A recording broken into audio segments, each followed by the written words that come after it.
Former Governor of Arkansas, former Baptist pastor Mike Huckabee, is the U.S. Ambassador to Israel under Donald Trump.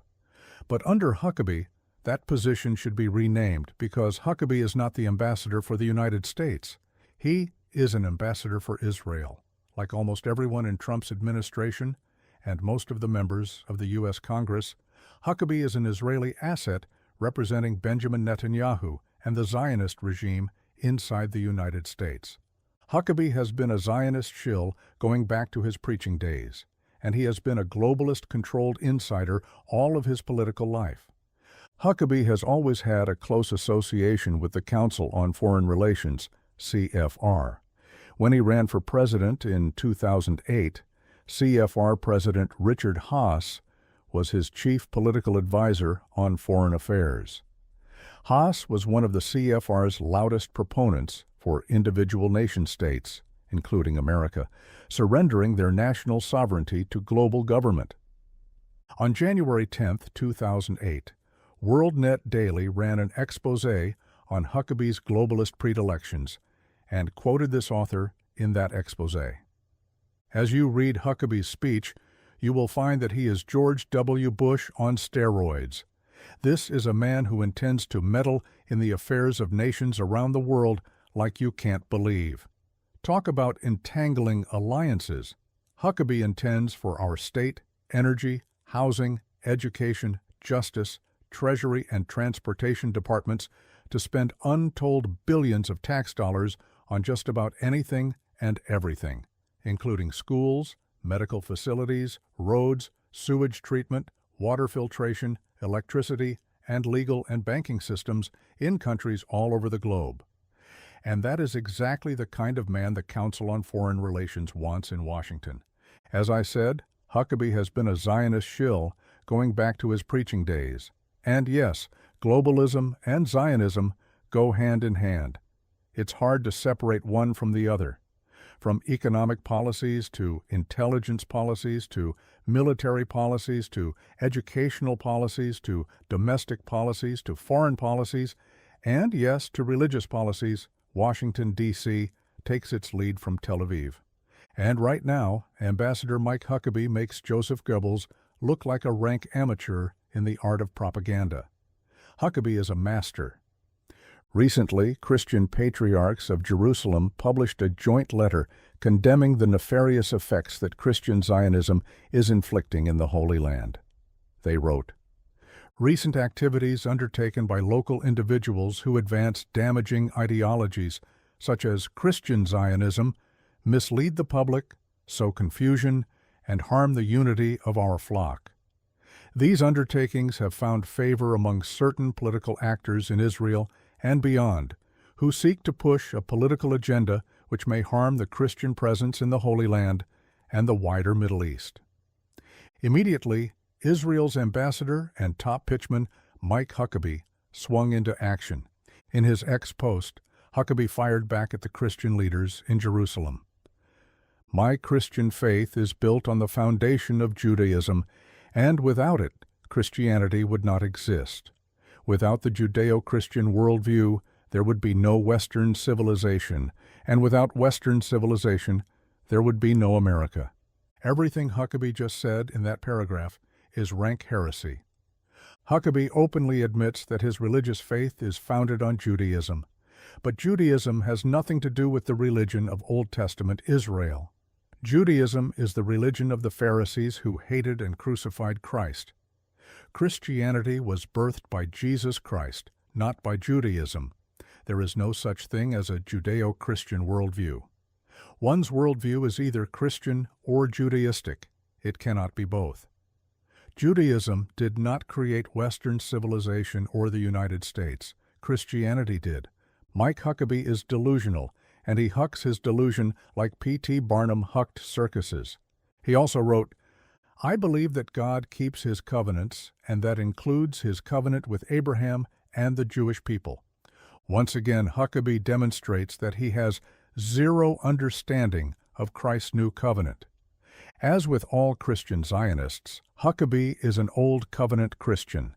God's covenant with Abraham is not fulfilled in the atheistic, murderous, genocidal Ashkenazi Israelis in Palestine. His covenant was fulfilled in Jesus Christ, Galatians 3:16, and in all of those, Jews or Gentiles, who put their faith in Christ, Romans 2:28-29. Again, Huckabee writes, "It's hard for me to understand why everyone who takes on the moniker Christian would not also be a Zionist. Moniker? Being a Christian is not a moniker. It is a personal relationship with Jesus Christ. Huckabee is implying that people who are not Zionists are not Christians. Huckabee is a false prophet, and his own words condemn him. I suppose it never dawned on Huckabee that there was no such thing as Christian Zionism until the latter part of the 19th century, with the false prophets John Darby and Cyrus Schofield introducing this heresy.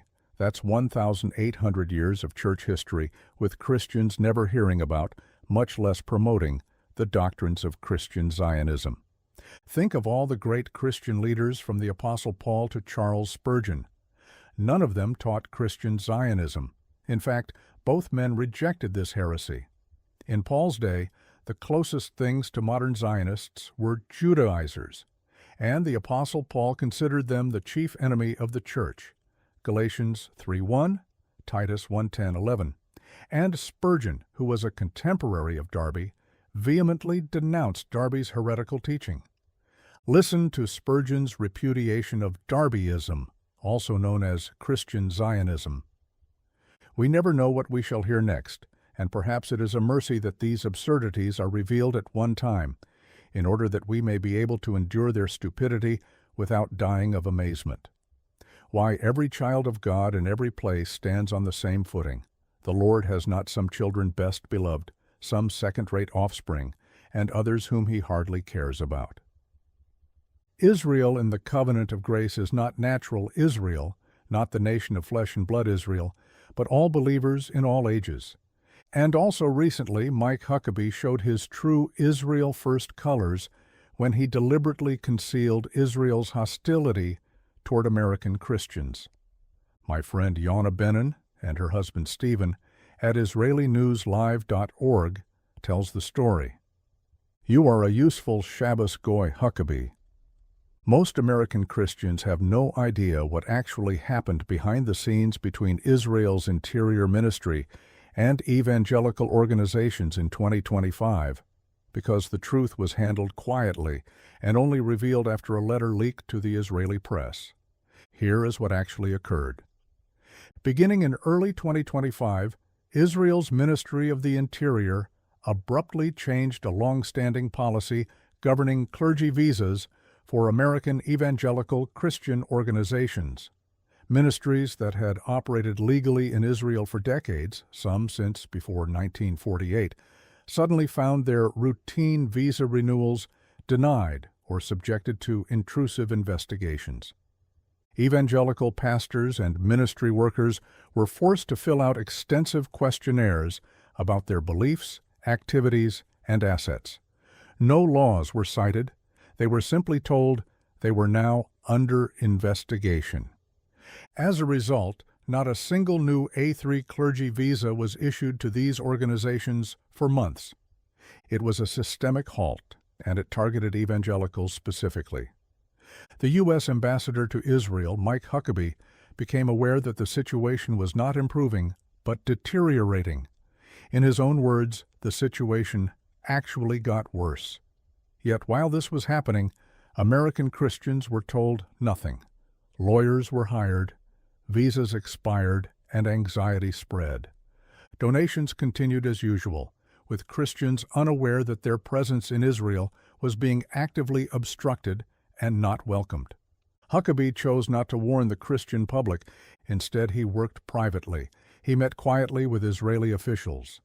When those meetings failed, he sent a strongly worded letter to Israel's interior minister on July 16, 2025, a letter never intended for Christians to see. That letter was a warning. In it, Huckabee stated that the Interior Ministry had arbitrarily ceased honoring the recommendations of Israel's own Ministry of Religious Affairs and had made matters worse after promising to resolve them. He writes that the United States and evangelical organizations feel we are being treated as adversaries. Then comes the critical paragraph, the one Christians were never told about. Huckabee warns that if the situation is not resolved, the U.S. Embassy would be forced to publicly announce throughout the United States that Israel is no longer welcoming Christian organizations and is instead engaging in harassment. He explicitly stated that American Christians would be warned that their generosity is being met with hostility and that tourists should reconsider travel to Israel. He even raises the possibility of reciprocal treatment of Israeli citizens seeking visas to the United States. This letter was a threat to expose the truth. Only after the letter leaked to Israeli media, only after the possibility of public embarrassment, financial consequences, and evangelical backlash became real, did Israel's Interior Ministry act. Reluctantly. Only then was the policy reversed. And only then, after the policy reversal, did Huckabee go public, declaring the matter fully resolved and praising Israeli leadership. What he did not do was ask the obvious question, why did this happen at all? Why did it require a threat to warn Christians worldwide before Israel corrected a policy that violated decades of precedent?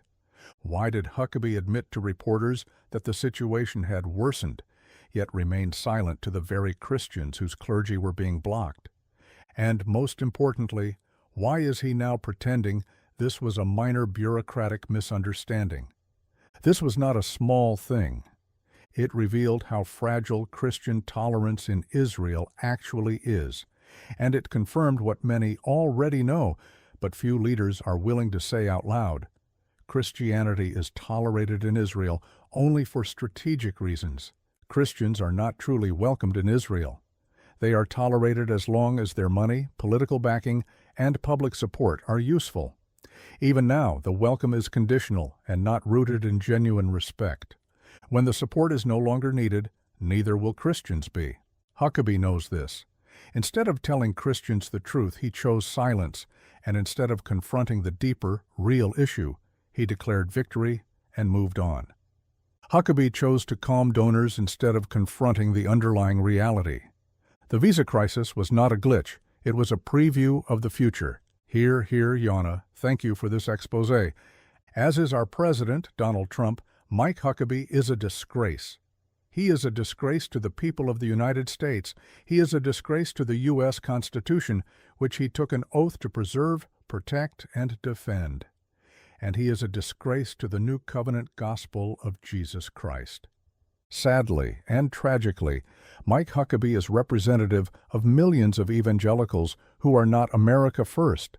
They are Israel first. Neither are they disciples of Jesus Christ and his new covenant. They are disciples of Benjamin Netanyahu and his antichrist doctrines of political Zionism.